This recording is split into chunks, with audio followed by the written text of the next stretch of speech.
Alrighty.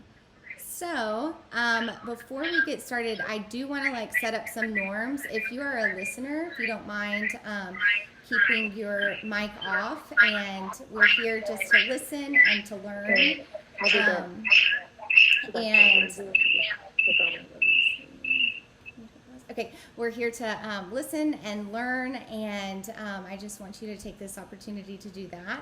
And then for those that I've asked to answer the questions, if you don't mind making sure that everyone has an opportunity to answer, and if you don't feel comfortable answering something, please know that it is totally fine and you do not have to answer. Okay, so I would first like to start off with some introductions of those that are going to be answering the question. So I'll say the name of the person. That way we have it a little bit organized. So Jay, I see you're unmuted. So do you want to start us off? Say a little bit about yourself. Yeah, let me go ahead and mute myself again. I didn't know that was the prelude to start the introductions.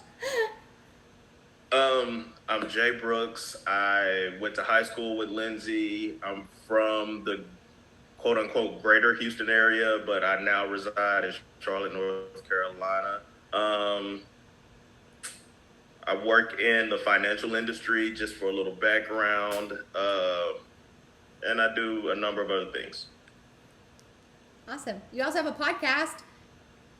I do podcasts from time to time. Okay, thanks. Okay, Miss Monica. Hi, everyone. I am Monica Lynch. I am Lindsay's colored big sister. We worked together for how long now, girlfriend? About five? 5 or 6 years, yeah. Mm-hmm. Yeah, 5, 6 years. Yeah. I am a single mother of 3 children. I have twins that are 16 and a little girl that will be 12 at the end of this month. What else do I say? Oh, I work with Deaf Ed. Yeah, I'm a teacher's assistant, and I've been doing that. I just finished my 13th year. Awesome. And that's it. Awesome. All right. Okay, Miracle and Max, you two can go. Yeah, so my name is Miracle Graham. My husband Max, and my dad is over here too. I have worked with Car for maybe 3 or 4. I can't. It's been a while. She has taught my son, who is in the Deaf Ed program, major, and so that is kind of how we met and became close in that aspect. I've been with Mesquite teaching for 5 years now. Going into my 6th year, but overall my 8th year of teaching. So I'm excited to be here today. And Car, thanks for organizing this. Thank you for joining in. Wendy. Hi. Can you hear me? Sorry, Yes. I was trying to find someone to sit. Okay. Hey, my name is Wendy. I work with Car Excellence. I'm their secretary. I have been knowing this sweet soul. It seems like forever because she's just that type of person. So I'm really excited. Proud to be her friend. There's nothing special about me other than I'm blackity black, black, black.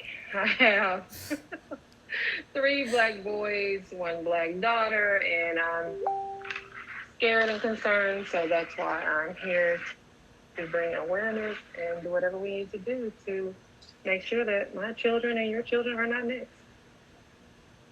Awesome. Thank you so much. So, like I said, I thank you so much for joining in on this. When I asked you guys if you would be willing to participate, each of you responded so kindly and willing.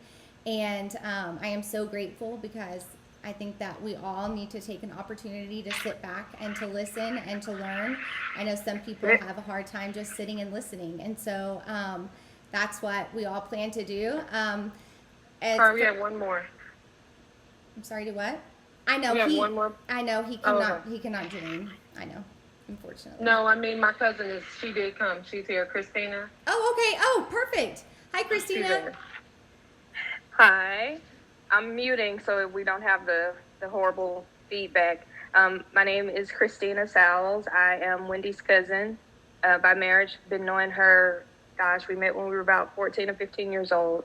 I am a married mother of three, two girls and a boy. I work in the legal industry. I'm a paralegal. And like Wendy, I am just concerned about our family and our Black boys and our Black girls because, you know, right now nobody's safe. So I am here to participate. Thank you so much for joining in. Mm-hmm.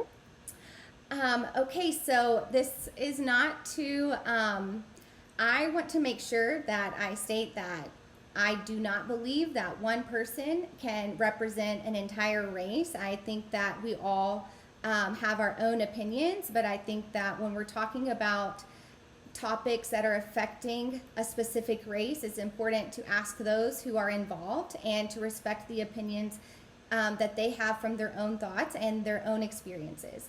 So the list of questions I'm going to go through, I have already sent them out to those who are going to answer.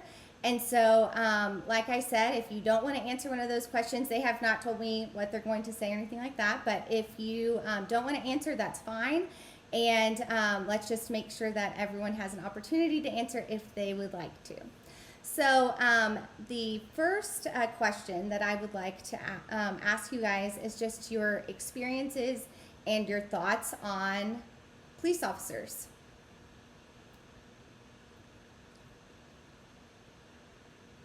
Okay. Go ahead, Christina.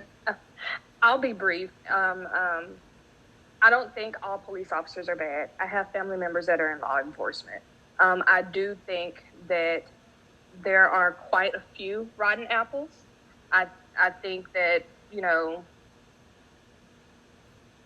a lot of people try to, you know, backdoor the Black Lives Matter movement with Blue Lives Matter, which they do. All of them do in essence. But, you know, again, it gets kind of grouped up, like where you see one group of African Americans looting or rioting or whatever, and it's just like all Black people do this and all Black people do that. And some people have that same mentality when it comes to police officers, like all police officers are abusive or all police officers do this. And that isn't necessarily the case. I have had my own run-in with some, what you want to call racist police officers. And it wasn't a good experience, but I know from experience with people that I do know in law enforcement and my family members that are in law enforcement that not all officers are like that. So I try not to just group them up as one. I try to take it as it comes.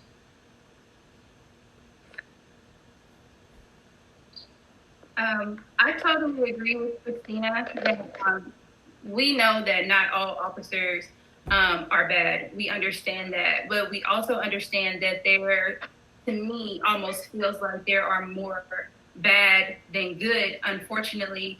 And I've spoken like with several of my, you know, my white friends, and I like asked them, what do you feel when you get pulled over by a police officer? I think initially we all feel a little sense of like, you know, like, oh my gosh, what's happening? Most of my white friends have said, oh, I'm going to get a ticket, or that's as far as they go. My mind goes to fear, instant, no matter what. I mean, you can ask Max, we drive past the cop, I'm like, how fast were you going? Like, that's my first question. And it's fear. It is not, I'm going to get the ticket. It is literally what is going to happen if we get pulled over. And in that moment, I feel like you kind of, everything that you have up here kind of goes out the window because you're scared. And like, I'll never forget, I was traveling. I have two kids. I forgot to mention my daughter, Monroe. And we were traveling and I was pulled over for staying in the left lane for too long. And I was like, where were you, dude, to even know if I was traveling, you know? So I just pulled over. My kids are already freaking out just because we're getting pulled over. And I'll never forget forgetting to tell him that I was licensed to carry because I wasn't thinking about that because I was not carrying. And for him to come back to the window after I give him my stuff, he comes back, he's like, why didn't you tell me you're licensed to carry? And I was like, first of all, I'm newly licensed to carry. I wasn't thinking about that. I'm trying to watch my tone because I don't want to be considered like a threat. And I'm like, two kids in the back screaming. He's like asking me all these questions, and I've watched so much TV. I know how this can end. And I tell my husband all the time, I think what saves me, guys, and I could be totally wrong, but the fact that I have educator tags on my license plate, they say that I'm an educator. I feel like that saves me from some of the stuff that could potentially happen, because during those pullovers or whatever, they're not always listening. They're like fearful of me. I mean, I don't think I look like a threat, but I don't know. So it's just to know the different mindsets of what goes through my mind and his mind, my dad's mind, I'm sure, versus, oh man, I'm about to get a ticket. That's a problem. Like my mind should not go straight to, I could die. I don't want to be a hashtag. So I'm just going to comply with everything. Even though I know my rights, I want to comply with everything so I stay alive. I have 2 kids and a husband to live for, you know? So stress, police officers. I know some of them are good, but it's literally, my ears are warm now. It's stressed, and I hate it's like that, but that's just how it is for me personally. Yeah, to kind of echo your same sentiments, like I know good police officers. My sister, she just became a police officer 2 months ago, and I'm so proud of her. And so to say that, all law enforcement are bad, that's just not true. So, but just kind of like you think about, okay, when a cop pulls me over, I start to feel that intensity. And I think for a lot of our community, it's not even the pull over. You might just see them going the opposite direction, and you just start sweating. And a lot of that, is just kind of just that feeling. And personally, I've had 2 run-ins with the police officers. One, I was like 18 years old.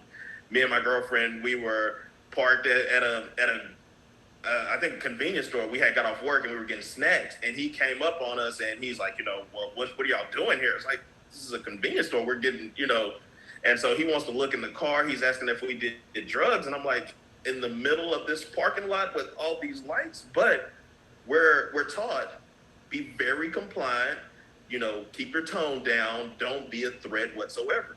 And here I am. At that time, I was 6'2", probably 180 pounds, and I was taller than the cop. He probably had me in weight, but I'm black, so I'm naturally that threat. And then the last time I was pulled over, I had bought a brand new car. The car was maybe 2 days old. I was driving through downtown Houston. It was a Wednesday morning. I'm going to work, and I get pulled over, and he says, "Oh, you ran that red light." I say, "No, sir. The light was yellow. The car behind me came too." He's like, "No, it was red." You're right. Like that's where it stops. And at that time, I was a federal agent. So when he asked me for my ID, I had my ID and I had a badge. So then it was like, okay, I'm just going to give you a ticket. Like, it was over quick. So those things happen, and that's how and it's sad that we just say, it happens. that's where we are now. It happens, right or wrong, it happens. Okay, so you guys, it's right. There are good cops, there are bad cops, but I think the problem that I have is the bad ones who keep getting away with it. And why are the good ones just standing there watching? Like, you have to stop. You have to get uncomfortable, and that's what I want my white friends, white cops. I want everybody to get uncomfortable. Get uncomfortable with telling them that, hey, you're wrong. You're a little bit heated right now. Maybe you need to back off and let me step in. That's the problem that I have. Like, why are y'all okay watching this? Why are y'all okay just profiling all the time? I mean, that's my son wanted to be a cop, and I asked him again, and now he doesn't want to.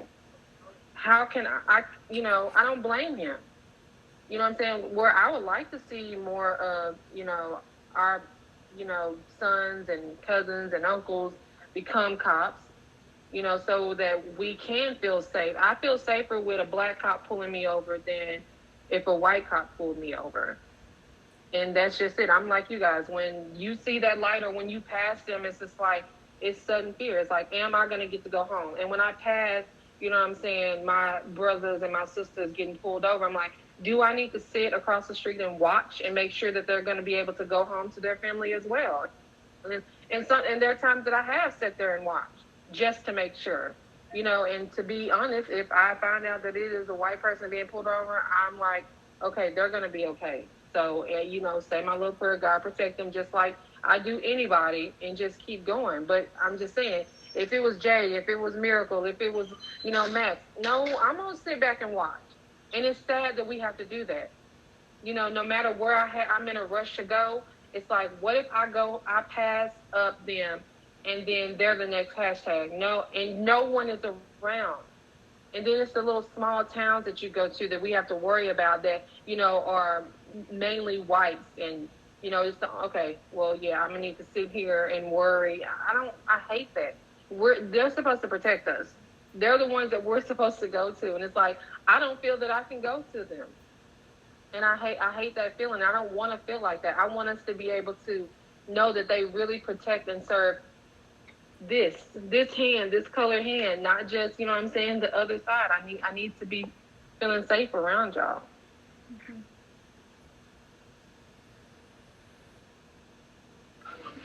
I haven't experienced personally being pulled over by a cop or being approached, but I have a brother and I have a boyfriend that are both over 6 feet tall. And I don't know if some of you know that my boyfriend explained to me that because he is 6 feet tall and he's over 200 and something pounds, that every time he gets pulled over, the cop that pulls him over must call backup because of his height and weight. I do not know if that applies to a white male, but I do know that applies to a black male. And when he told me that, I was shocked. I could not believe that, but it is very true. I wouldn't mind doing some investigating to see if that does apply to white males as well. But yeah, I couldn't believe that. So I just imagine my son Trenton, who's 16, who's probably going to be 6 feet because his dad is 6 feet. What if my baby gets up to be 6 feet tall and over 200 pounds and he gets pulled over for simply a traffic stop or something minor and they have to call backup because of his size? I mean, that's something God gives you. You can't sit there and ask, hey, can I be 6 feet tall today? I mean, it's something that's God given. So, yeah, that's the only thing that I have right now that I can think of that an experience I thought of dealing with police officers. Greg, I see that you have joined us. You're more than welcome to respond to the question if you would like. If not, I can move on to the next question. I appreciate that. I'm just listening and learning right now. Okay, awesome. Thank you. Yeah, of course. Okay, so the next topic that we have is the N-word. This is very often talked about, I know, amongst my white friends, like they were like, well, if you can say it in a rap song, then we should be able to use it loosely. And so I don't think, there's a lot of confusion on just the word itself. If it can ever be used, who can use it? And so I would just like your thoughts on that.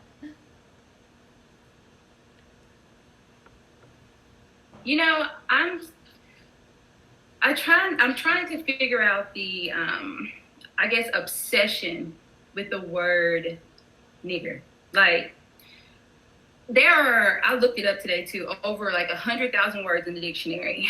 And this is the only word that you can use to try to be derogatory towards me. I need you to up your vocabulary.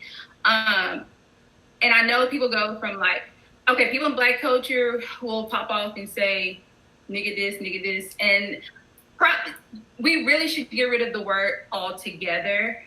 Yes, it is in songs and stuff, black culture.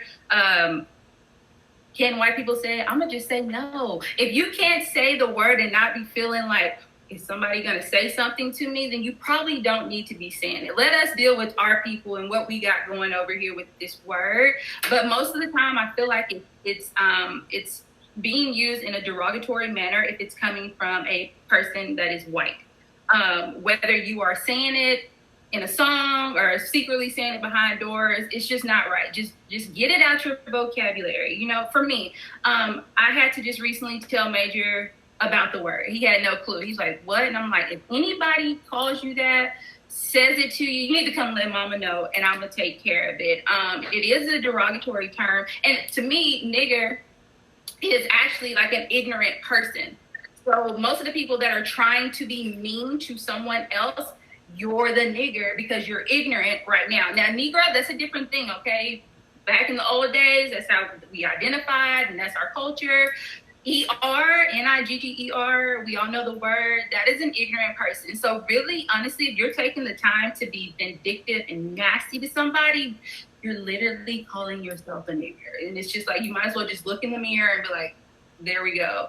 But no, if it's in a song, guess what? Just skip over that part and just keep it moving, because you never know who you're around, and they're going to take offense, and you don't know how each person's going to react. I may react one way, while Wendy may be like another way, and Monica's like another way. So just to be safe, because you don't know who you're around, just skip it and don't say it. Again, that's just my opinion. So I hate the word, and that's all I'm gonna say about it. Yeah, I hate the word also. Well, coming from my perspective, first and foremost, I do say the word. I'm not gonna sit there and act like I don't. I do say it quite regularly, but I try not to say it in mixed company because I know it makes people uncomfortable. And so, you know, and kind of to echo what Miracle said, it's typically used derogatory. Unless I'm sitting there and I'm saying this is my N word, I can't think of another sentence where I would use that and it'd be anything other than derogatory.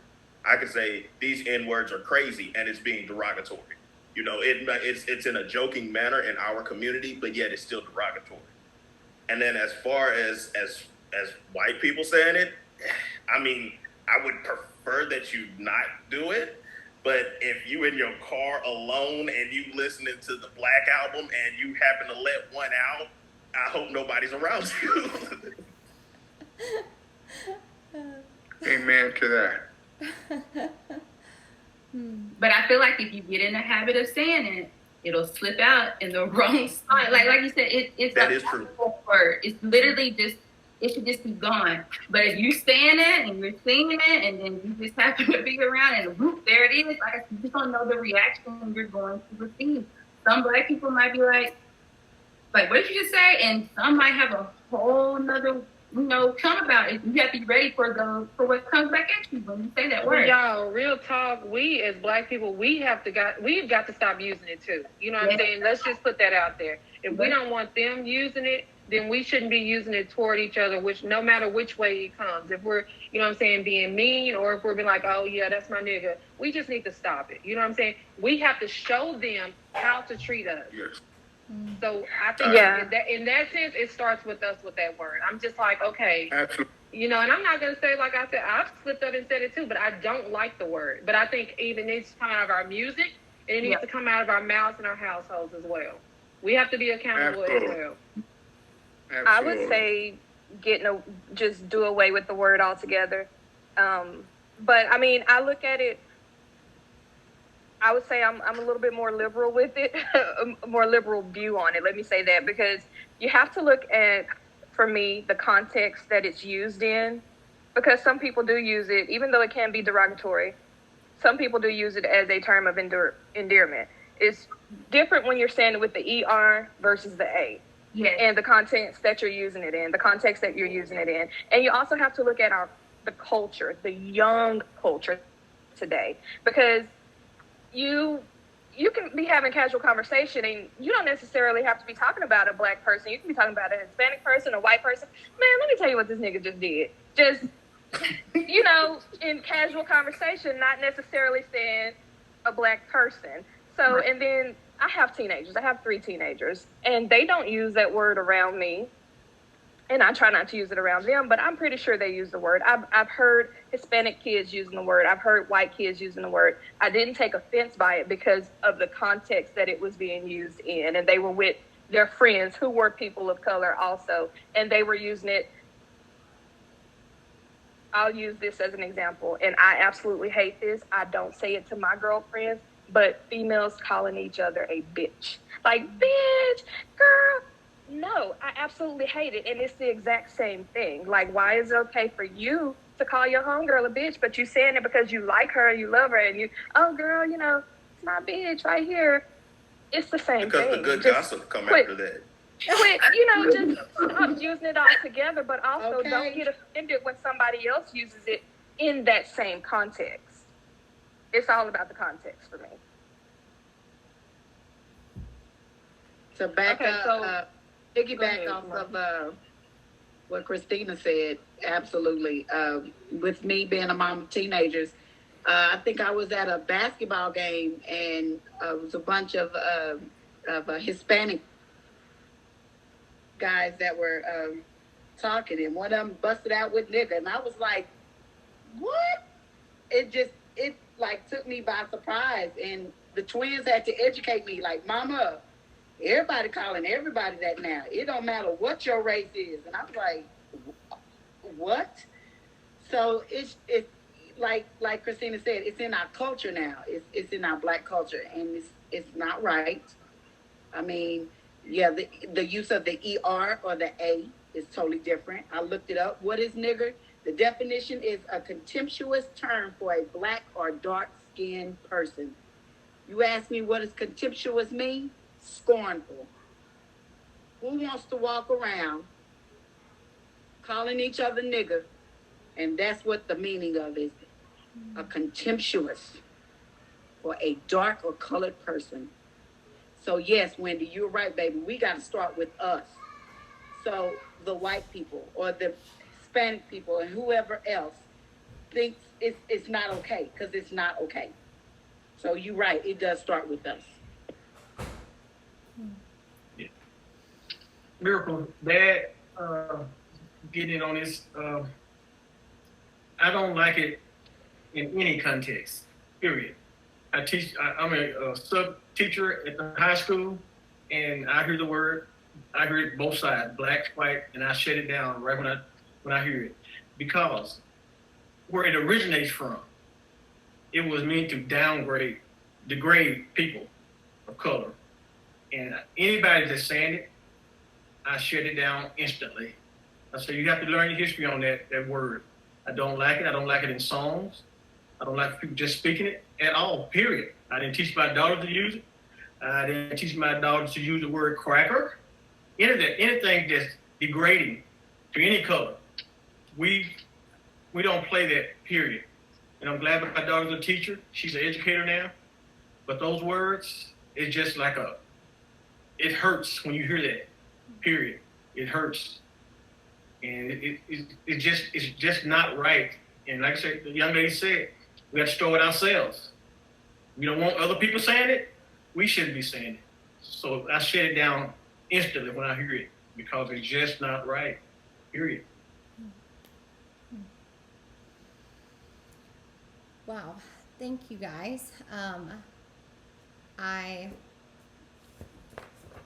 have goosebumps because I feel like, I know I'm supposed to be a listener, and I know I'm not speaking for every white person, but I can tell you right now that the comments that you made are probably going to shock some of my white friends who justify in their head why it's okay to say it, and to hear from those that it offends, you know, I really hope that they listen to those words because they're extremely impactful. Okay, so the next question is, have you ever been in a situation, or have you ever like heard the term, or just your thoughts on, oh, they're using the race card?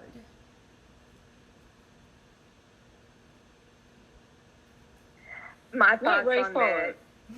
Yes, my thoughts on that is like, quit giving it to us, quit dealing it to us, and we will quit using it.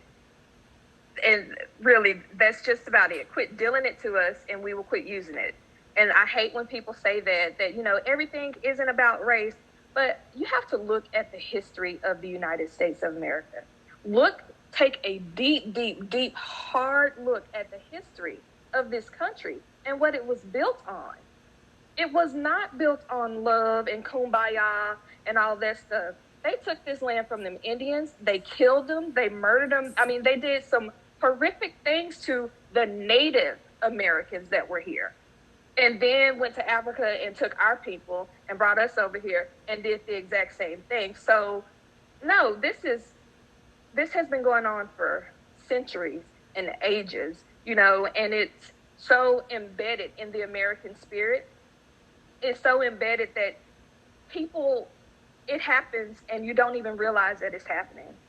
You know, the pay disparity between African Americans and white people, between men and women, just in general, to be a Black woman, you're at the bottom of the totem pole when it comes to that.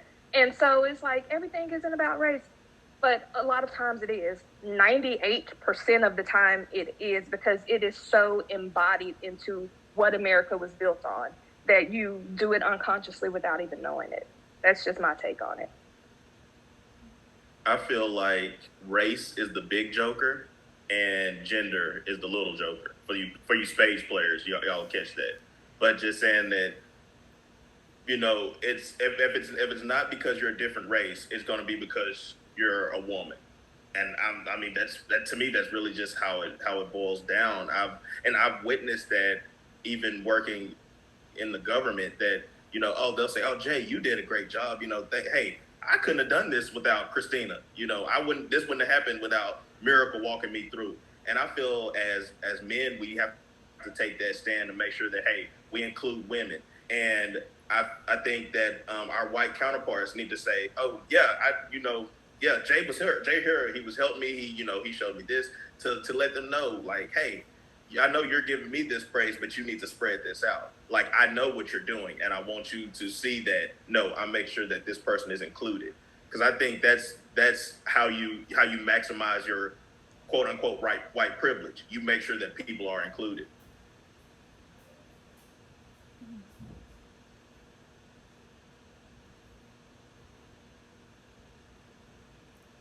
Would anyone else like to speak on that topic? No? Okay. No? All right. Awesome. Okay, so the next question, and I think that so many people have this question, is how can our leaders influence change? What do you think they can do to really make an impact? What leaders are you talking about, Lindsay? Are you talking about like? Well, leaders within our communities. We can start, like within our communities, but obviously the leaders of our country, those that people are listening to and following through. I know that these are just like ideas that we can have, and obviously we can't like change anyone, but what do you think would make the biggest impact? I think if we had a true leader, not adding fuel to the fire, I feel like, trying to choose my words carefully. I feel like Trump, not carefully, but I'm just, think it through first. I feel like Trump. Take your time. I feel like President Trump feels a certain way to certain ethnicities, and you can think what you want.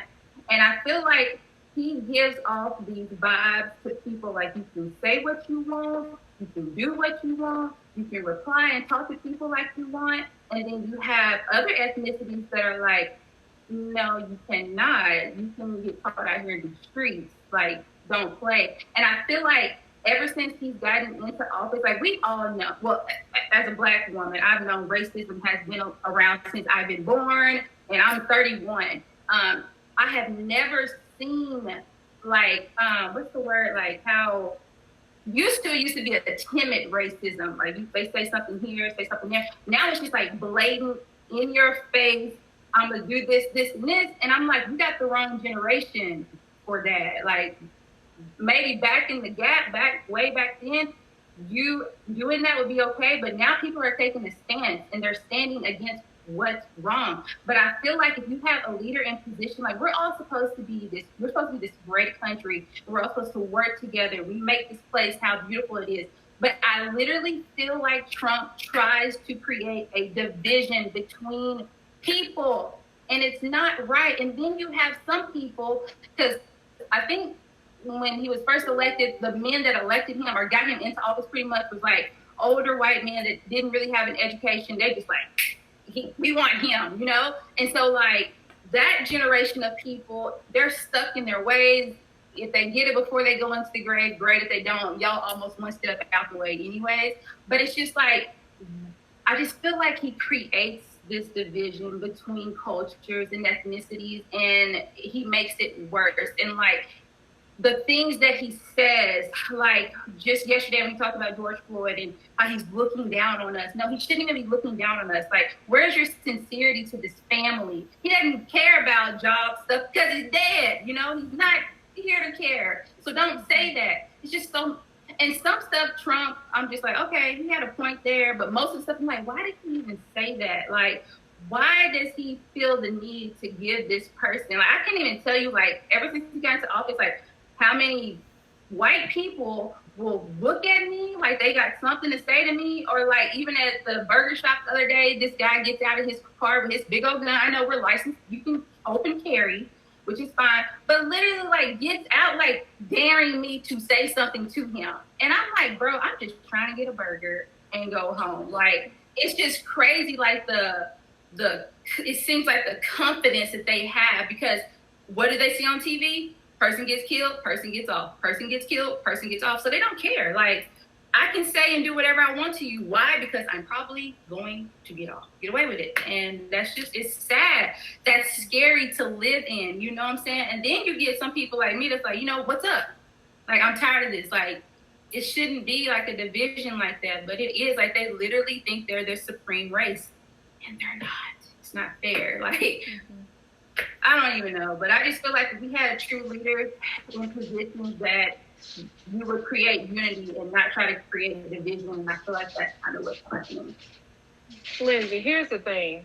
I don't care if you're the president of the United States or you are the manager of the Burger King on the corner. If you don't love everyone for who they are, no matter their race, no matter their gender, then you should not be in any type of power. You should not be in any type. You need to go find a little cave on your own and be by yourself, because it's a mixing pot. We have black, white, mixed babies everywhere. So if you're gonna, you know what I'm saying, be in power, you have to love everyone. You're gonna take care of the world, the United States. You have to take care of everyone. You can't just take care of who you want to take care of, and that's not okay. You're out here, you're basically creating races. Yeah. You're creating them when you're out here doing stupid stuff. Make America great again. We know what you're saying, boy. We know what you're saying. Still and trying. my thing is, and you think it's okay, and it's not. And then the thing about it is, like, when you went and spoke to this family, you were not sincere at all. Like, I mean, I just think that you have to have empathy. Like, it's not just sympathy. You have to have empathy. Like, there was a lady, and I told her, I was like, you know what? I pray to God that you have a dream tonight. And it might sound mean to you, but I pray to God you have a dream to where everything is switched. You are the black mom that loses your son. You are the black mom that hears your baby crying out, mama, while somebody has their damn knee in your neck. Because that seems to be the only way that you're going to get it. So if you can't take time out to put yourself in my shoes and how I would feel worried about my son coming home, or, you know what I'm saying, my uncle, my brother, you know what I'm saying, being pulled over, then you shouldn't be in charge of anything but the spoon that you put in your food in your mouth. That's it. Because that's all you should be in charge of, taking care of yourself, because you can't take care of others with that type of ugly heart. So that's what you're going to have to do. You have to get uncomfortable. You have to be okay with somebody not, you know, okay with the decision. Hey, you know what I'm saying? Excuse me, but Karen was rude to Keisha over here. So Karen, you need to take your ass home. You need to find you another job.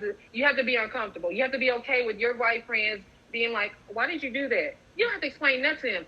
Right is right, wrong is wrong. That's it. Point blank, period. And for our leaders, I think at the local level, you know, the state level, all the way up to the President of the United States, we need people. One, we need diversity. Two, we need people who will acknowledge that race relations is still a very real thing in the city of Dallas, in the city of Mesquite, in the state of Texas, in the United States of America. Like, so many people are pretending like racism is not a thing and that we're all making this up. Like, I don't know what y'all talking about. What's going on? Nobody's treating y'all a different way. Nobody's doing this, that, and the other to y'all. We need leaders who acknowledge that this stuff is actually going on. Acceptance and acknowledgement is the first step. It's just like if you're in AA, you got to accept that there's a problem, and it is a problem. So that's what I think. We need leaders that are willing to do that.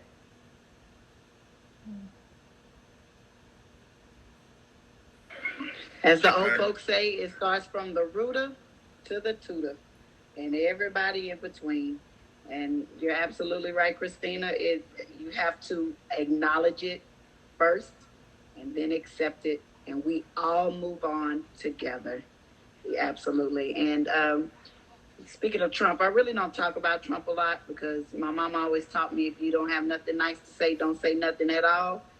So for the last 4 years, I've kind of kept my mouth quiet. But here lately, I just don't know with the COVID and all this racism and things. I just don't know. I kind of scratch my head and keep praying. You know, we got to pray a little harder, y'all. Those that are believers, y'all going to have to start praying a little harder because this is not going to go away anytime soon. It's not. And I hope Homeboy understands that it's not going away anytime soon. And there's one thing I did love about what the mayor of D.C. did. When she put those big old bold letters in front of the White House, Black Lives Matter, that was, oh my gosh, that was brilliant. I loved it. And I also put something on Facebook. I don't know if some of y'all saw this, but BET invited. And if you don't know what BET is, it's Black Entertainment Television.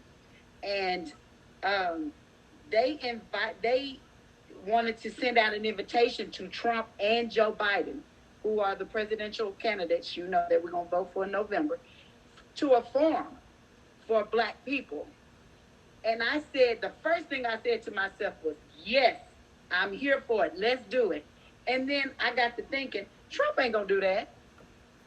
Trump is not going to do that because he cares nothing about me and my people. I mean, let's just be point blank period. Let's be honest.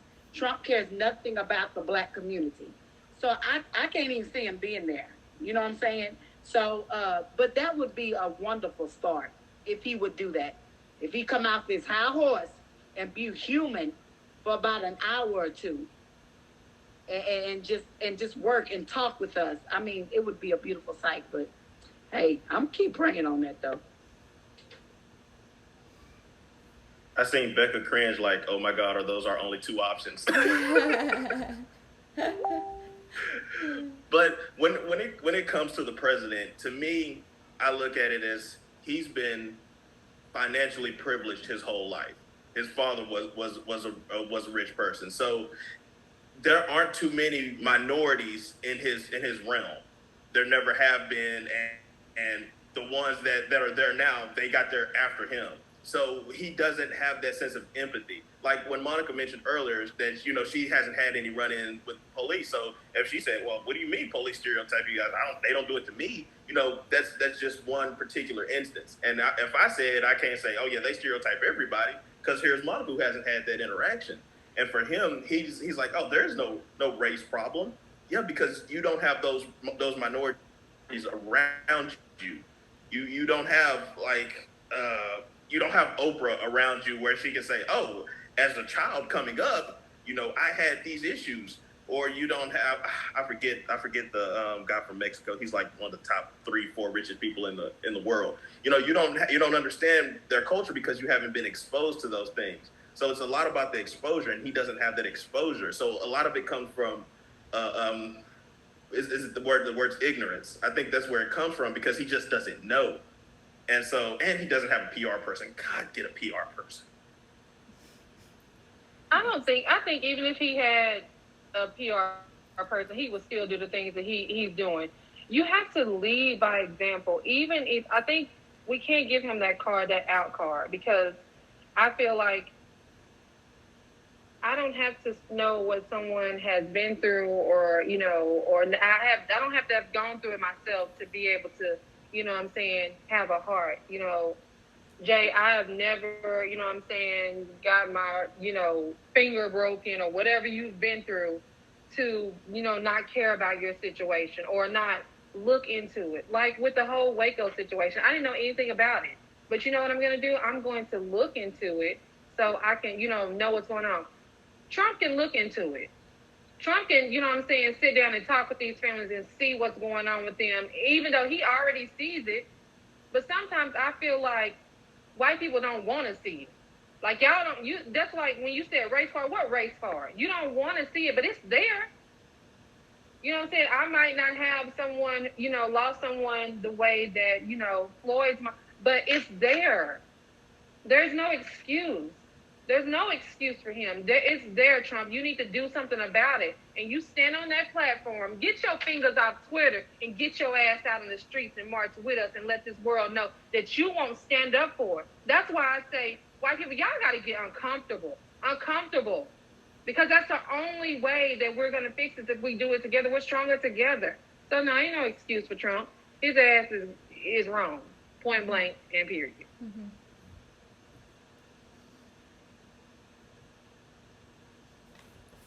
Wendy, I love you. Girl, I was having to apologize because I know I'm getting a little bit heated, but I'm just like, I'm feeling some type of way, Car. You don't have to apologize. I'm not giving anybody any excuses because this is getting out of hand. Mm-hmm. Like, it's getting out of hand. When they, on the memorial service, when they did a moment of silence for as long as they had that knee in that man's neck, that's a long ass time.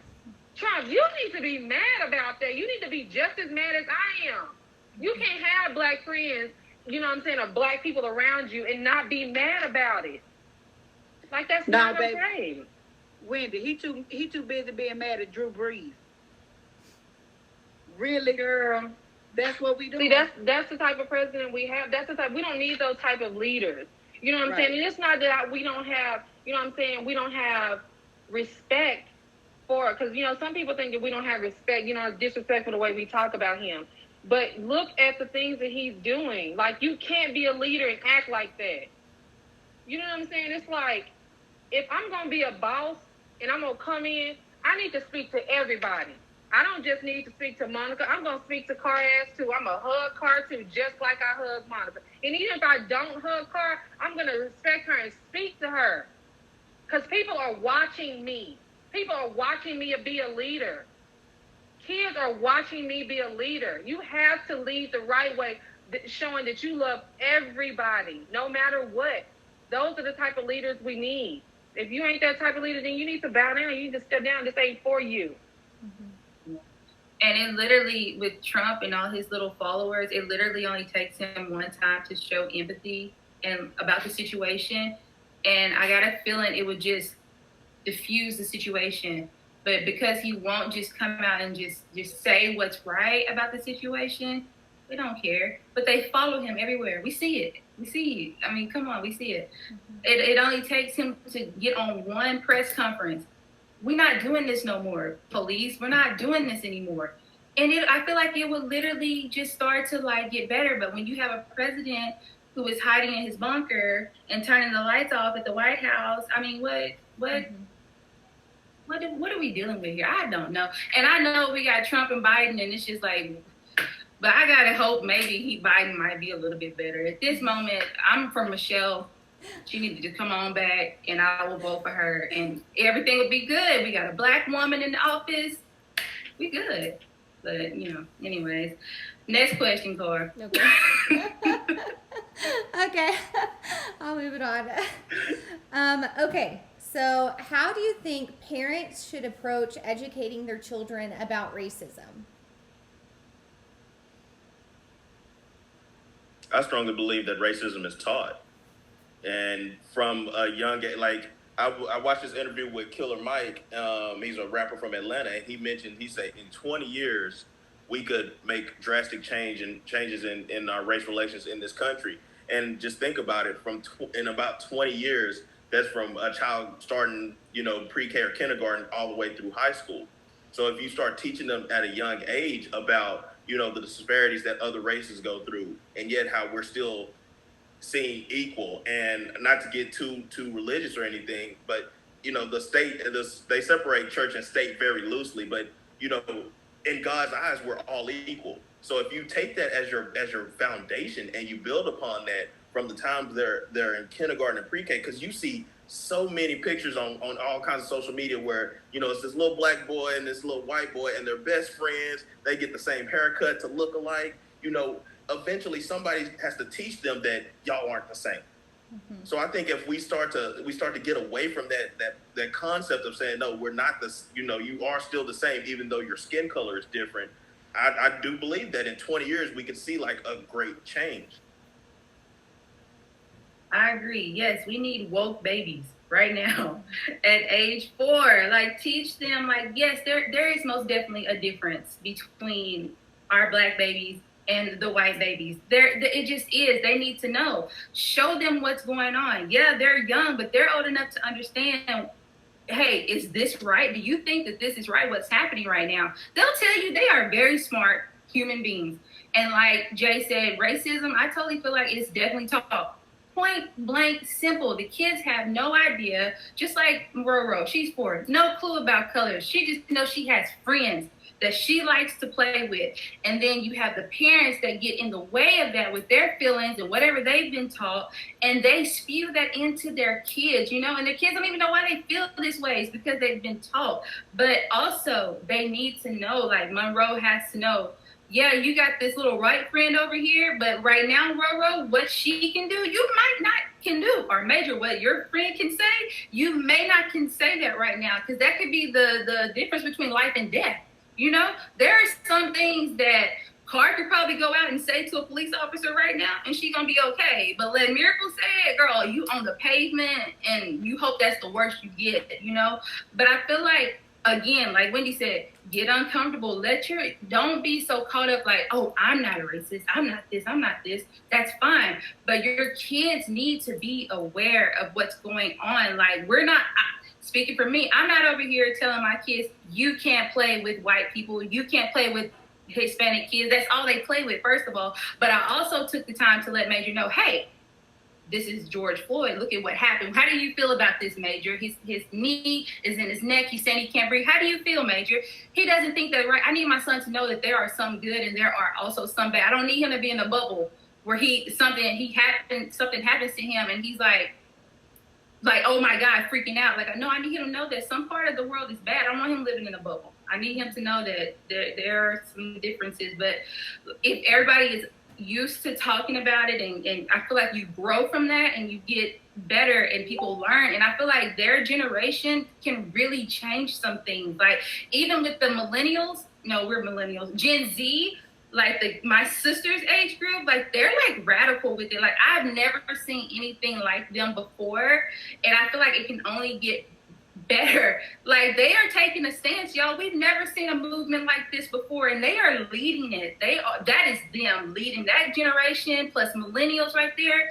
I feel like it's really, people are starting to listen, and we're all being heard. But talk to your kids about it, and let your kids be around black kids, and black kids be around white kids and play. You can't expect your kids to want to play with black kids if they ain't never around them. They're gonna be like, we gravitate to what we know. So, like, and see, and I think that's where it's going to start at. We have to, you know what I'm saying, kids, the way you teach them is by example.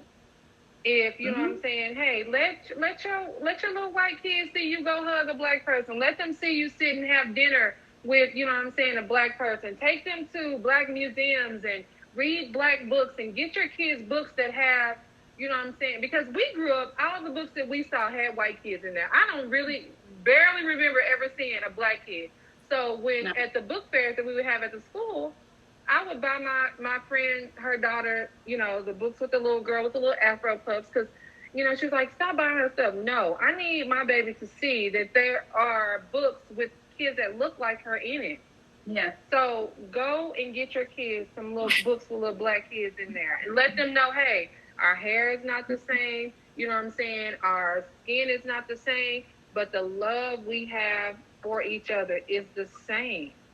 That's what it's going to take. It's going to take you guys, and it's sad that you have to have these conversations with children, but you would rather have the conversations with them than let them, you know, find out from someone else. Is my thing.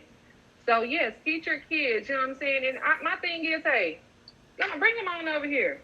We can get they can play in my hair. Let them hang out with some black people. Hire some black babysitters. My daughter is free. You know what I'm saying? If you need a little culture, you know what I'm saying? Give them some. You know what I'm saying? Just like, you know, I would want my kids, look, I want you to play with little white kids. I want you to play with little Hispanic kids.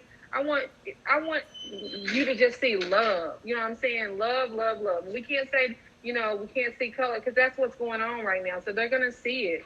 Let's just teach them, you know, the right way. Yeah. And I feel like, yeah, like she said, it will eventually drown out and it'll be okay.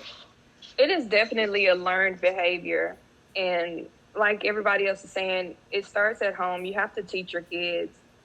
You know, a lot of the older generations are starting to pass away. And so you will see more people coming together because as kids, you're not worried about who's black and who's white. You just got friends that you want to go outside and play with and hang out with. And I think, you know, white people who are listening, it is up to you to teach your children that it's okay to hang out with black kids or Hispanic kids. Because me being a parent, y'all have no idea how hard it is to sit down and talk to your children, a son if you have one, or even your girls, and like, you know, you were already born with a strike against you because you're black. Then you're born with a strike against you because you're a black man. You already have a target on your back. I mean, even in the education system, they are quick to label our black kids. Oh, he's got anger issues, or he's this, or he's that. That's not necessarily the case. And I have to sit down and have these hard conversations with my kids. Like, hey, who are you going outside to play with? Okay, well, how many of y'all is it? Make sure you stay on the sidewalk. Don't cut through, you know, the little shortcuts, because I don't want anybody thinking that y'all are trying to do something, even though y'all are just out trying to play basketball and have fun and be kids and do things that kids do. Like, having these conversations with my kids, it breaks my heart. It's like, if you ever get pulled over by the police, this is what you need to do. Don't do. Make sure you call me. If, you know, you're at a grocery store and somebody think you're stealing, like, having these conversations, these are the conversations we have to have with our kids almost on a regular basis, because our white friends are not having that conversation with their kids, or we'll say the adults now, their parents didn't have that conversation with them, that just because, you know, somebody is black doesn't mean that they're this. Just because somebody is black doesn't mean that they're a thief. It doesn't mean that they're a thug. It doesn't mean that they're a threat to your life. If they started having that conversation with their kids way back then, we wouldn't have to have these conversations with our kids right now. And Car, I just really want to piggyback what Christina said about those strikes. Like, I feel like even just people on our campus, and you probably know who I'm talking about, they don't even believe that, like, you're strike one, born black. It sucks, right? Did I choose to be this color? Or did it happen, right? Yeah. And heaven forbid if you're a man, and don't be a big dude, because obviously you're already a threat. And that's crazy to have to, like, kind of let Major know, like, he's slated to be 6'4". 6'4". He already a little chunky, you know? And so it's just, it's crazy that you already have these strikes before you even talk, walk, or even do anything on your own. And that is for real. My white friends that are listening, that is real talk. And we teach our children, and I was taught, you have to be 10 times better than the white person you up against. Why? Because it's already been paid for the white person. Real talk, that's for real. I gotta make it a landslide. If me and Car are going for the same position, I have to be so much better than Car that there is no way that you can even compare.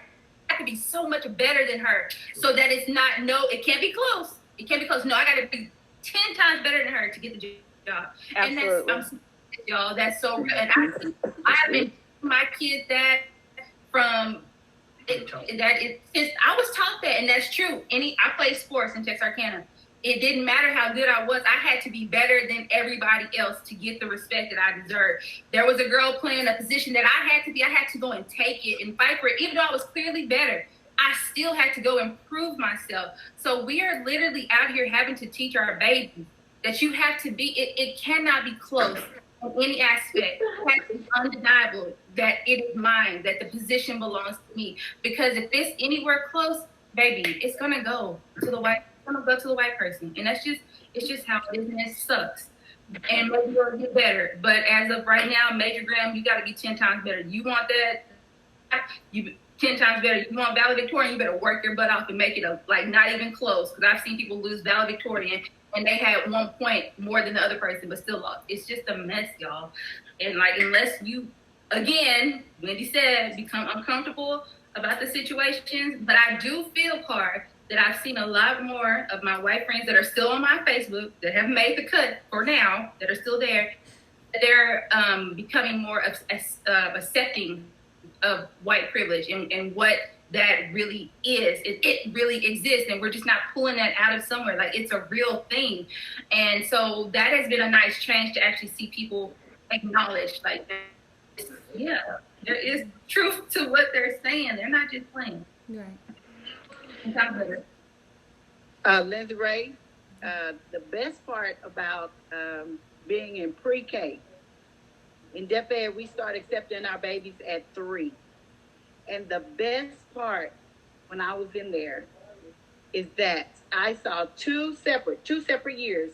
There was a little white boy and a little black girl. And they were best of friends. And they saw no color whatsoever. And then a couple of years later, here comes Major and Lily. And it just it foreshadowed what I saw 2 years earlier.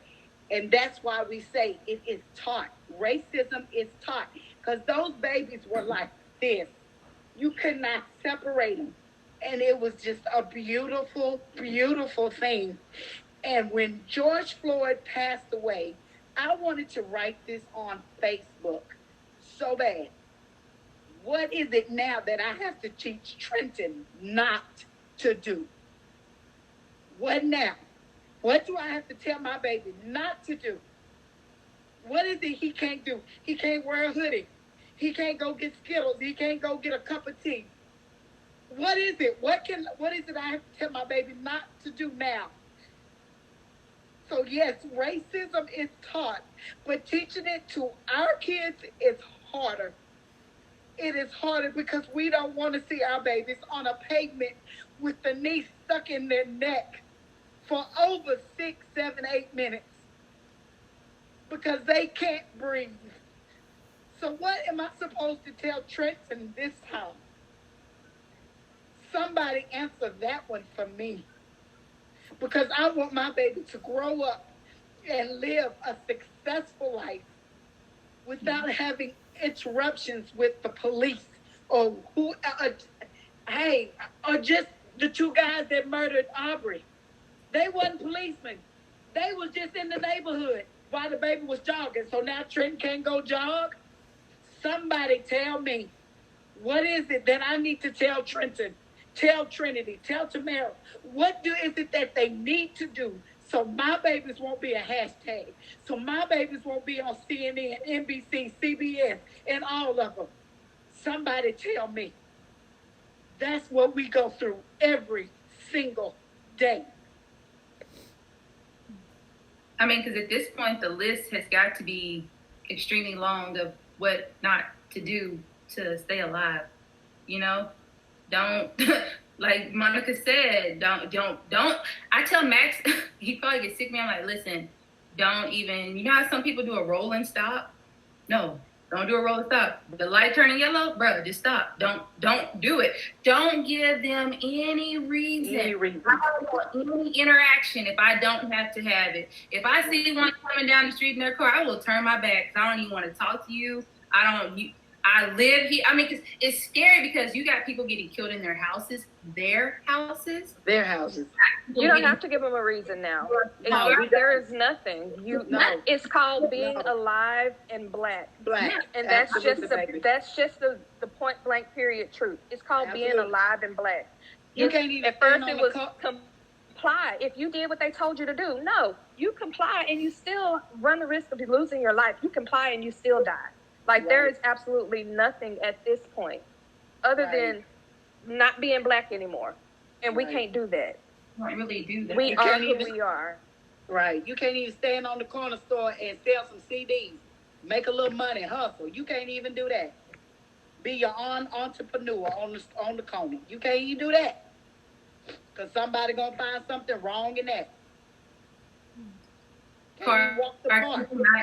I literally wanted to like a picture of my family and our Travis Ranch group that we have here. Like, hey, I live here. So if you see me walking around, maybe around 8, because I'm black car, I don't like to be out in the sun. It's hot. So we don't go out till 8 and it's dark pretty much. But I need you to know I live here. Like, don't call the police and be like, hey, there's some black girl walking around with braids. Can you come out here? Because they will come running. Like, seriously, they will. So it's just, we have to, it sucks that I have to be so cautious, but it's either be cautious or possibly die. So I'm gonna need to be cautious because I don't want my kids to die because they are black. You know, that's not fair to them. They didn't ask to be born here. They didn't ask to be born black. I am unapologetically black, and I wouldn't change anything about it. But what needs to happen is how others are receptive and perceiving of black people, and it has to get better. Literally, y'all, I'm serious. Like, I really can't wipe that off. Like, I wouldn't if I could, you know. But give our babies a chance. You don't know who you killing off. Even though I feel like there's already a cure for cancer out there somewhere, but whatever. You don't know who you're killing. You don't know who you're killing. The people that could be the ones that make the world a better place, and we don't have them anymore because they're no longer with us. So give the babies a chance. Give me a chance for sure. I want to live, so always. But yeah, just yeah, this is tough. But I feel like it needs to be stuff that's talked about. Yeah.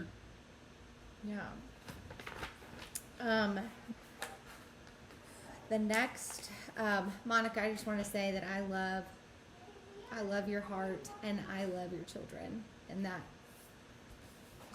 I love all of your children and all of your future children. Jay, I know you don't have any kids. No, I'm done. Okay, so what are your thoughts or experiences when people say that they're colorblind? I know that this has been something that we've heard often because I feel like some white people feel like that's a way of saying like, oh, I'm not racist. Like, I don't even see color. I'm colorblind. And they think in their heads that that's an okay thing to say. But really, like, what is a better way to say something like that I love you and that I'm here for you instead of just saying, oh, I'm colorblind? Acknowledge it. My color is me. If you ask me to describe myself, within the first 5 statements, I'm going to mention I'm a black man. I might say, you know, I'm a son, I'm a brother, or one of those first, but I will eventually say that I'm a black man within those first 4 statements. So to me, you have to acknowledge it, because being colorblind means you aren't acknowledging who I am. So you really need to say, hey, you know, I have, and don't say, hey, I have a bunch of black friends, because that doesn't help either. But just acknowledge it. Acknowledge, hey, yeah, I understand. I know that you're black, and I appreciate that you're black. And, you know, depending on how you feel about that person, I love you for being black, for, you know, the different viewpoints that you bring to the table. You just have to me, it's all about the acknowledgement of it. Don't ignore it, acknowledge it, because it is a part of me. Yeah. To me, I would simply say when people say that they don't see color or that they're colorblind, it's just saying that you don't see me. And that's just what it is. That's just to me saying that you don't see me. Yeah, I'm invisible. We need you to see I'm invisible. Yeah. Acknowledge it. I'm with Jay. Yes.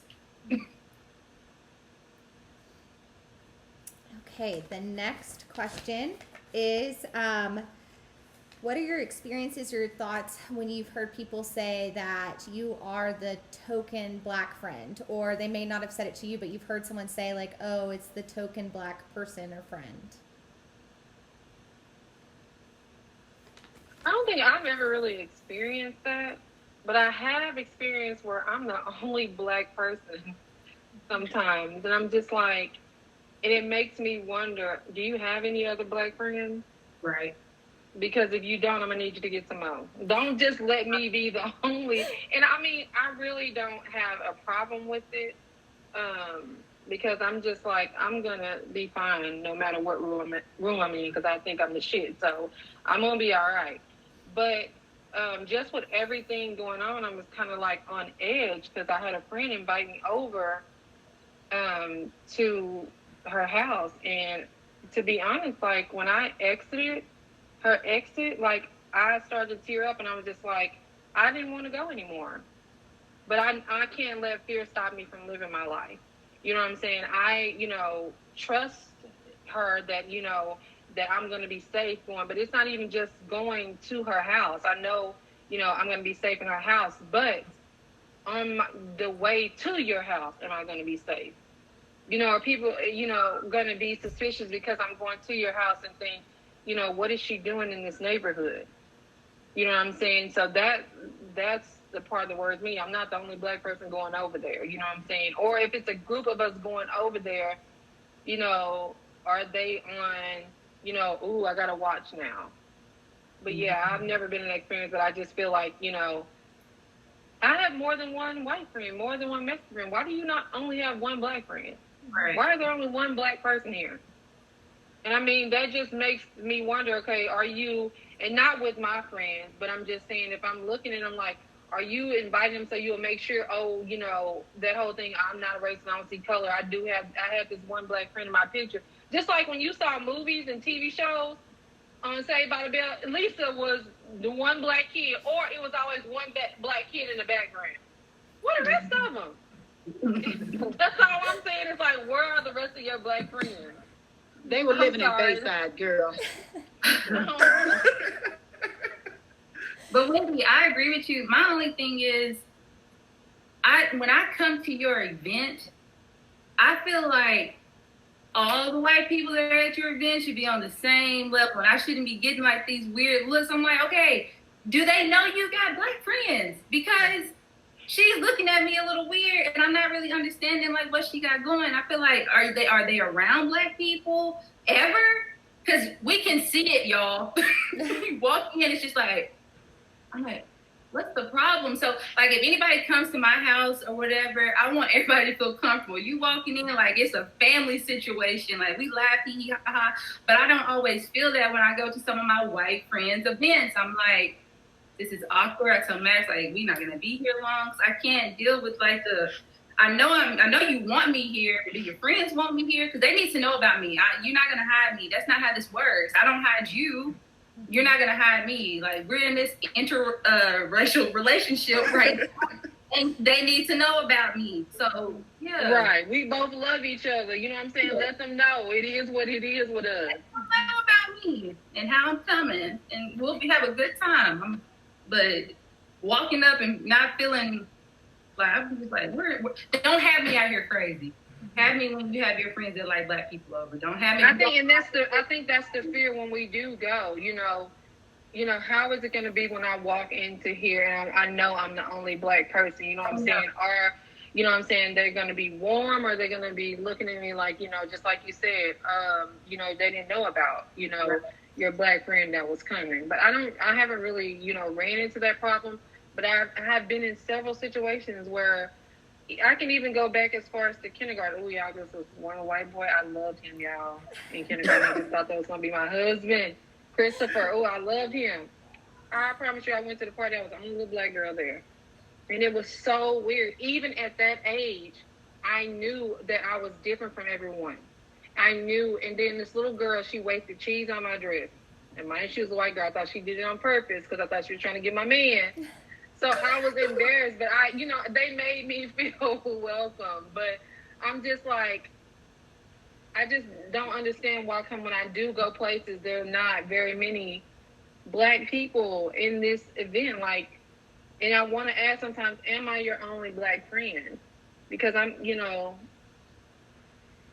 not really a problem, but it is, if that makes sense. Because I'm just like, why am I your only black friend? Why am I your only black friend that's here? If I am the token black friend, ain't nobody told me. That part. Ain't nobody told me. Because let me tell you something, I ain't no trophy. I mean, I'm cute and everything, but I ain't no trophy. Right. So if I'm your token black friend, you need to let me know. Mm-hmm. I mean, don't say it behind my back. You need to say it to my face. Mm-hmm. You know what I'm saying? So I've never experienced, the point is, I've never experienced it. Now, they could have said it behind my back and I didn't know it, but I'm not a trophy. I'm not a trophy. Just because we cool, I mean, no. So that was a good question, Linda Ray. I think when I think of token black friend, I think of, oh, that's my black friend when it's convenient. Like it's a point of, oh yeah, what you mean I'm racist? Jay's my friend. Or, you know, Jay said I could say the N word. You know, it's a reference point when that. So if I'm your token black friend, then I'm really not your friend, because when the chips are down on my end, you're not there. But when you need me for leverage, then I'm there. So that's how I look at that that statement. And Lindsay, you, from our small town, for a long time, I probably was the only black guy in our grade. And there was a lot of times I wouldn't go in places because, like, I'm going to be the only black guy there once again, you know. So, but in growing up and becoming an adult, and like when previously I was engaged and my fiance was white. So, you know, I mean, we're in Houston, we're a melting pot. So a lot of our friends, you know, we go to mixed crowds, but, you know, we go to her family gatherings. Hey, I'm the only black guy there. And I know that, I'm gonna have to accept that. We go to family gatherings on my mom's side, she's gonna be the only white person there.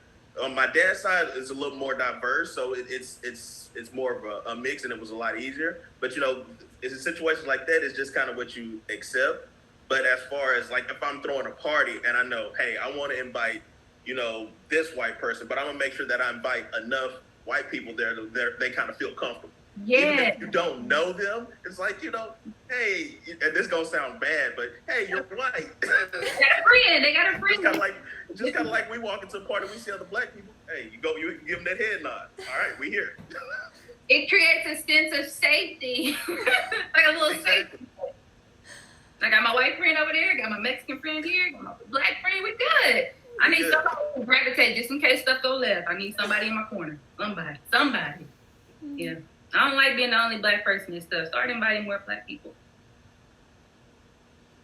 Those are some really awesome I think points. we're okay. We can adapt, but I mean, it's still, you know what I'm saying, just, I mean, because I've had, you know, of course we have family members that are white, so that have married into our family, and they might sometimes be the only white person there. So I'm pretty sure it might be uncomfortable for them as well, but really sometimes they're already used to being the only white person there. But I just wish it wasn't like that. I just wish that, you know, it was a mix and no one cared. When I was little, I was like, I wish we would just be, boys could be blue and we could be pink. And I'm like, God, you know, you couldn't have done that. You know what I'm saying? I mean, you're God.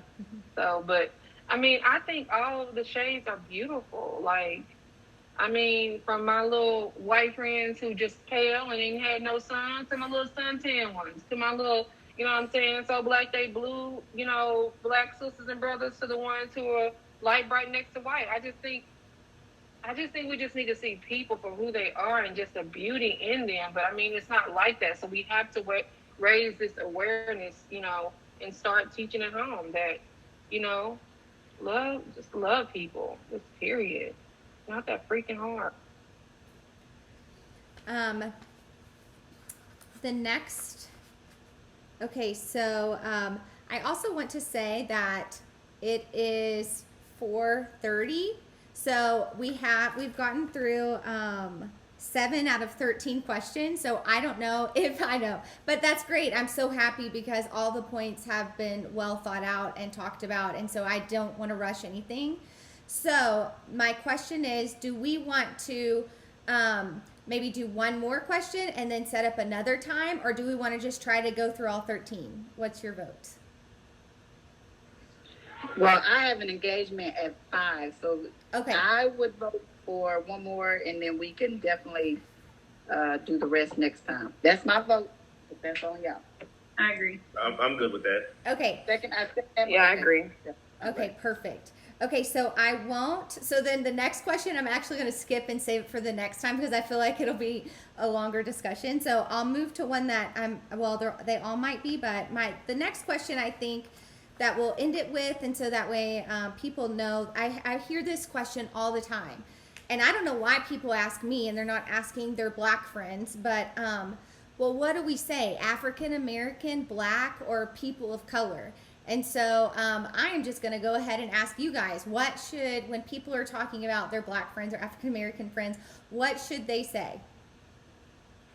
I have a thing about sending my DNA to the government to do the ancestry thing or whatever, what have you, and I haven't traced my roots back because I was born in America, my mama was born in America, my daddy was born in America. I'm Black.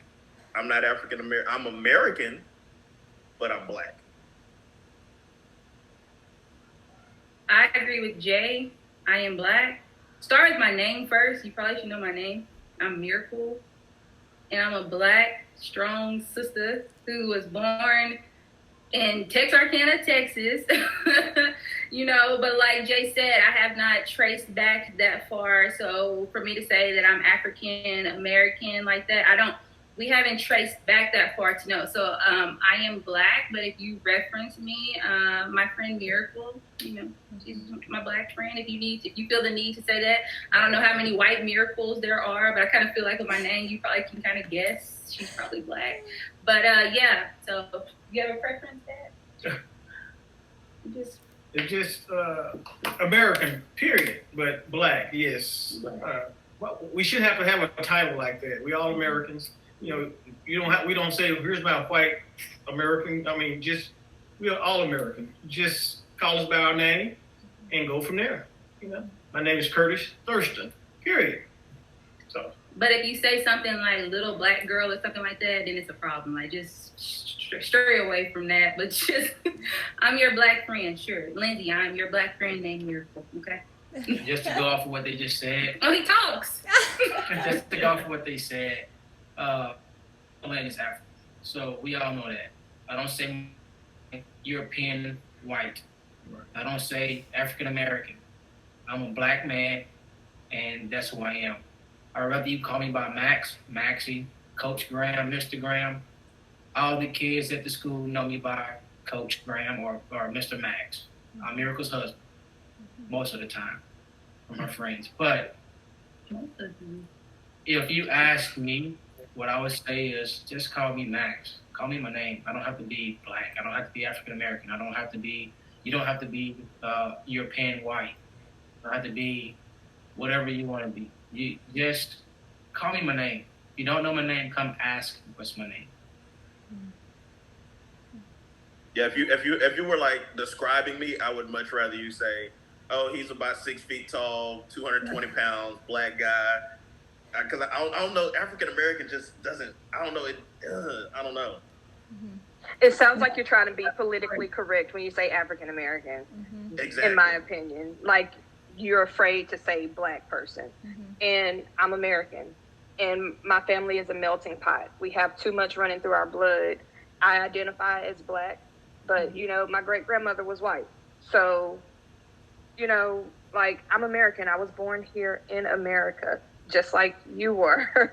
Right. So when we are talking about our friends, whether they're Black or white, oh, this is my friend such and such, like everybody else is saying, call me by my name. I don't necessarily have to be Christina, the Black girl. Right. I'm Christina. I'm a mother. I'm a wife. I'm so much more than just the color of my skin. Beautifully said, Christina. Yes. Let me get this straight. Y'all know I'm slow, right? So I was reading on Facebook and somebody said POC. And I'm looking like, what in the hell is POC? And that's when I learned that meant people of color. So is this a 2020 term? Because people of color, I mean, y'all, we've always been called Black. So where did people of color come from is what I'm asking. You know That what sounds I'm like saying? another politically correct thing. Yes, another, right. So, And it sounds hey, dehumanizing, really. absolutely. So this is my point. Liz Ray, I'm going to sum it up like this. In the words of James Brown, I'm Black and I'm proud, baby. What?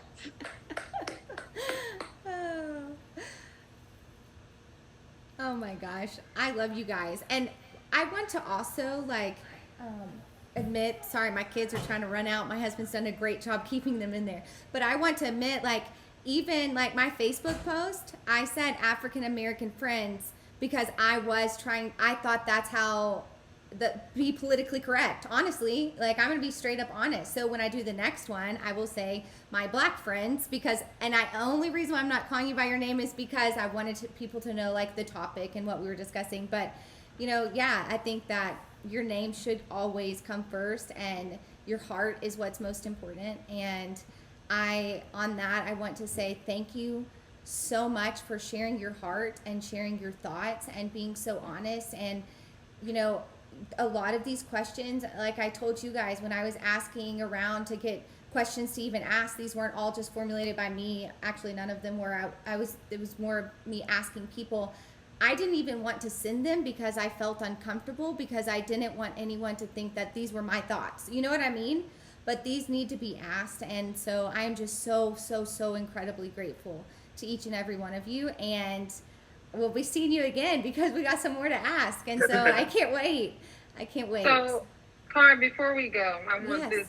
I told you I had my question Yes. that I wanted for everyone who, and I'm talking to my white people. This is what I want to know. I want to know, why are there not more Lindsay Carrs?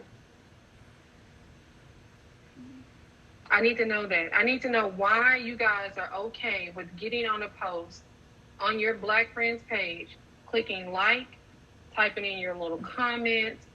Where is it on your page? Get uncomfortable. If you love me, if you love my Black children, like you say you do, get uncomfortable. Don't worry about your pastor or, your old auntie, or who lives in a little country town. There is nothing, but probably not even one Black family there. Don't worry about what they have to say. Get uncomfortable. Speak up, speak out. And the thing about it is, I'm human. I am Black, but I'm human. That's what I need you to know. Know that I'm human just like you. I was created by God just by you. And I think when people say African American, and then you have the ones who say, oh, go back to Africa, I have a problem with that. Baby, I was born right here at Parkland, in Dallas. Okay? But, In Africa, a whole continent. Which part? I've never been there. Never. And there's so many tribes. I don't know what tribe we came from. We're gonna go over there and they're gonna send us right back because they don't know what. Okay. I mean, gosh. Over there. So, I think maybe that's why some people have a problem with being called African American. But like they said, I just want to be called Wendy, And half the time you ain't gonna know I'm Black until you see me anyway, because my mama named me Wendy. But it's okay. I'm cool with it. But I just want to tell you thank you, because I think this is amazing. This needs to be done. These conversations need to be had. But I really seriously want to know, where my white people at? Where my friends at? Where my Lindsay Carrs at?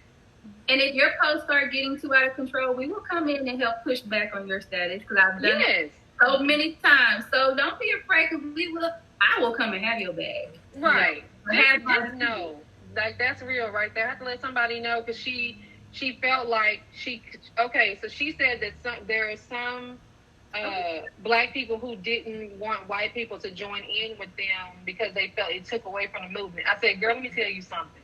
It is an honor. You know what I'm saying? It means so much to see you guys stand with us, because it's going to take both of us. So, no, don't listen to them. And if anyone has a problem with you, let me know. I'll jump on board. That's one thing I feel that we don't have a problem. We don't have a problem backing y'all up. So we need y'all to back us up. And that's just real. I'm not trying to be rude or anything, but it's just uncut and raw. We need y'all to open y'all's mouth, get them little, be like your president, get them little Twitter fingers happening and let them know that, hey, Black Lives Matter and I'm here for it. That's what we need y'all to do. But I appreciate you, Lindsay. And girl, you are the bee's knees, and you come on to the barbecue, baby.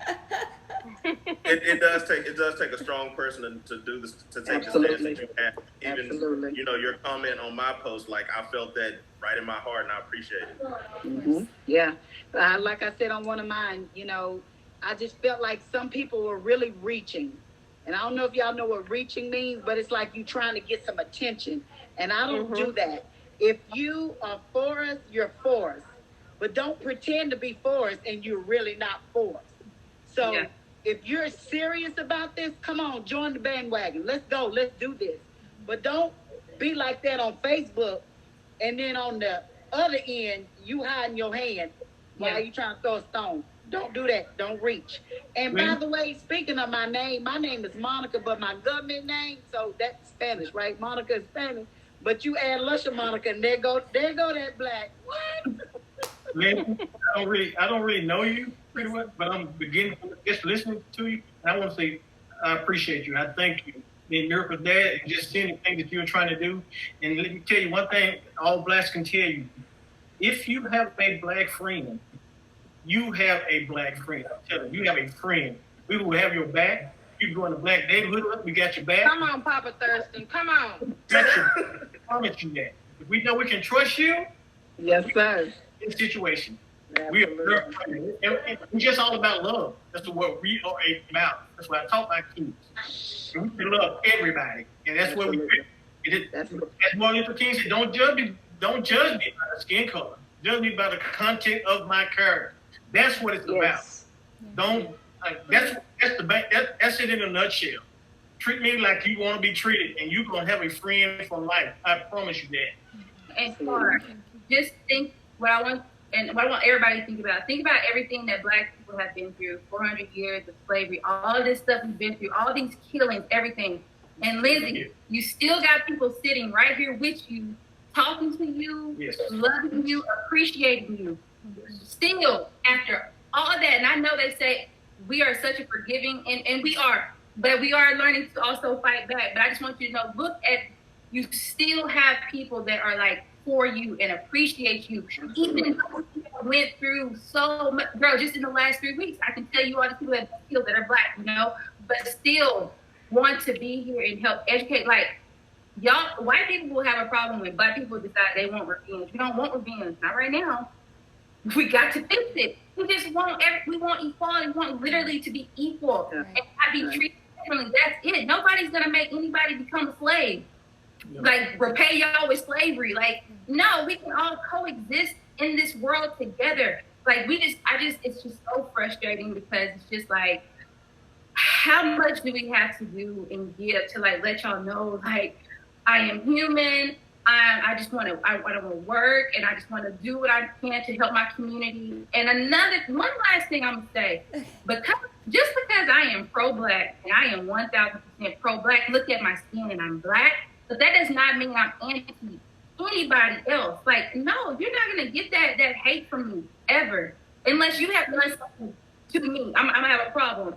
But as far as just going out and just I hate you because what's going on. No, I know it's not everybody. I get that. I'm not dumb, but I just want to feel and be respected, you know, like everybody else. We all just want to be loved.